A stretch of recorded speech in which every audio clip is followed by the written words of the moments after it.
Dragon Ball Super Episode 85. After the events of the last episode where Krillin finally showed himself as a useful character by, beating Gohan and at the same time being able to hold out against Goku in his Super Saiyan Blue form and outraging some of the fans.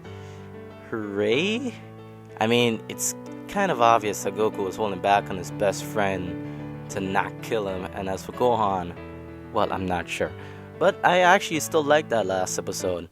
But anyways, I digress. So, episode 85. We start off with Goku and Gohan still flying around trying to recruit more people for their team, and Gohan says he's going to meet up with Piccolo. So, he's going to train with him once again? Because it's about damn time. I mean, seriously, the last time we've seen Gohan and Piccolo train was before the Universe 6 arc. And, as a Gohan fan, I just really want to see this episode when it comes out soon. Anyways, after that, Goku is about to go to Dende until he sees Boo, which we'll get back to in a minute. We now go to Universe 11, where the Universe 11's Kaioshin decides to hold a meeting with all of the other Kaioshins from the other universes.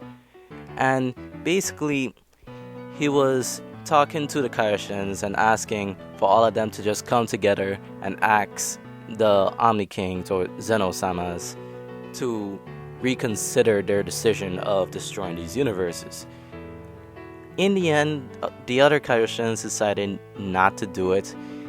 But what I like about this scene is that this Kaioshin is like, man, I wanted us all to survive, but fine, I guess my universe is going to have to beat them. Like, he's so confident. He's basically saying, oh well, I didn't want to beat these other universes, but I guess I have to. It's obvious that my universe is going to win. That was such an interesting scene. He looked very, what's the word? Not exactly evil, but a little maniacal. I can't really explain it in a good way, but I still like that scene. One thing I really like about this episode is that we're seeing the other universes. We're not just looking at Universe 7, which we've been looking at for so long. And that's really great. I've been wanting to see these other universes for a while now.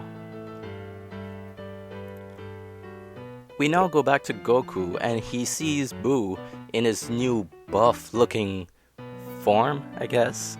And it's really cool. Apparently, Boo was so excited from his last fight with, well, the doggy guy, as Boo puts it. And Boo was so excited that he trained himself non-stop ever since that day. And I gotta say, I love this look. I mean, it's kind of a combination of the Fat Boo we know and Super Boo in a kind of way, but I really like it. I really hope we actually stick with this form, but I have a feeling that he's just going to revert back to his fat form, which would be a shame to me. Anyways, Boo and Goku fight, and it's a really cool fight. It's a short fight, but I like it because of mainly two reasons. Number one, there's no transformation with Goku. Don't get me wrong, transformations are cool, but whenever it's being repeated over and over, it kind of gets annoying sometimes, I mean, I hope I'm not the only person who thinks that, but I probably am. Anyways, the second reason is because it makes me think differently of Boo. Because in this universe, this universal tournament, Goku is picking fighters who could bring strategy into the team, who could think on their own and can help each other, not just the strongest people. You would think of Piccolo, Gohan, Master Roshi, even Tien like that, but not Boo.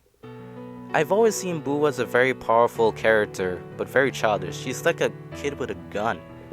He's not a team player. But in this fight, while he was just going all out on Goku with power, Goku was like, hey, you can't just do that, and also you can't kill people. You have to try and knock them off the stage. And Boo actually did it. He actually beat Goku with that rule. He knocked him off the stage, I would say, quote unquote. And it made me think very differently of Boo. He's actually learning and being smart. He's training both physically and mentally, and I like that, and I hope it keeps up. We then go back to Universe 11 where we actually see the Pride Troopers. We see Topo, and he's just in a business suit, which kind of reminds me of the time we saw Goku in a business suit. I don't know why, but I like it because it's just different. Anyways, he goes to this restaurant and he meets up with one of his friends and, what's the word, coworker or teammate, the General.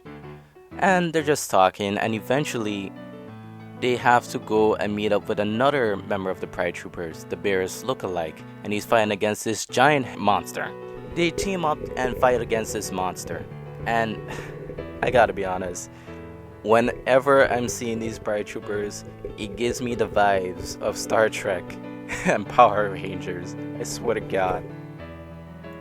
Space, the final frontier. These are the voyages of the Starship Enterprise. Its continuing mission to explore strange new worlds, to seek out new life and new civilizations, to boldly go where no one has gone before.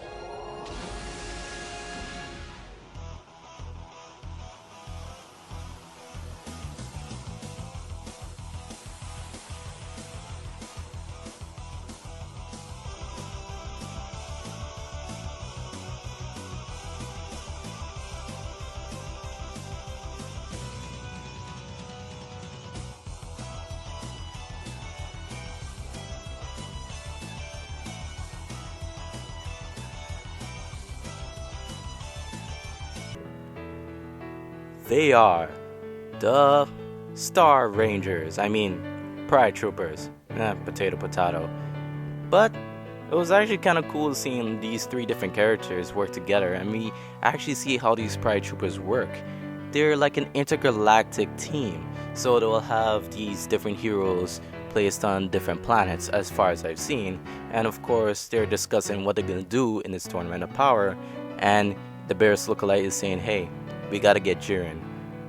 And we even see a shot of Jiren training mentally, similar to Piccolo. Man, it seems that Dragon Ball Super is really hyping up Universe 11, which I'm glad, but at the same time, I hope we get to see some good things from the other universes as well, hopefully. And speaking of which, not only did the Kaioshins meet up in this episode, but also the Gods of Destruction.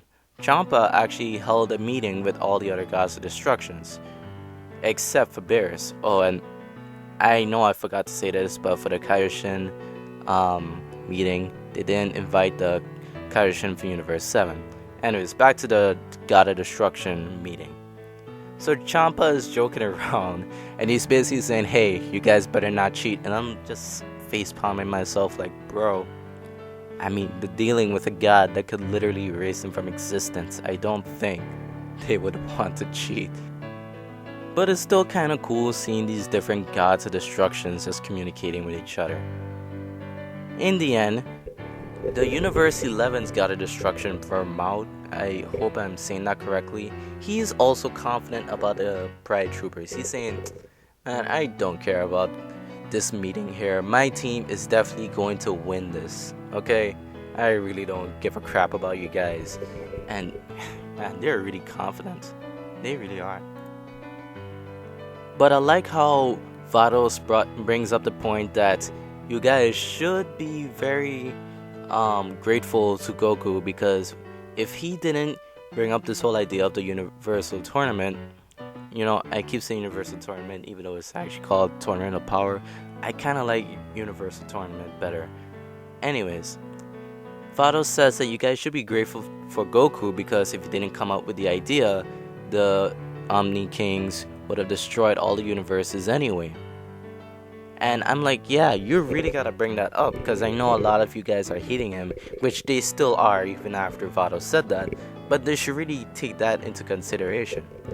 But anyways, after this God of Destruction meeting, Champa actually calls Kaba as he's starting to gather his team for the Universal Tournament. And he's asking, hey Kaba, can you give me more powerful Saiyans? And I'm like, does he mean the female Broly? I mean, a lot of people have been saying that the female Broly could either be from Universe 11 or 6. Some people even say that she's from 6, but then went into Universe 11 for some reason. But anyways, this was a really great episode because not only did we get to see new things such as a fit Boo who's pretty damn cool, but we also get to see these different universes and how they work, how they interact with each other. But anyways, what do you guys think? Did you enjoy the episode? Are you ready to see Gohan finally train again? Are you ready to see Goku meet up with Android 17 for the first time? Leave it in the comments below. Let me know. And as always, don't forget to subscribe.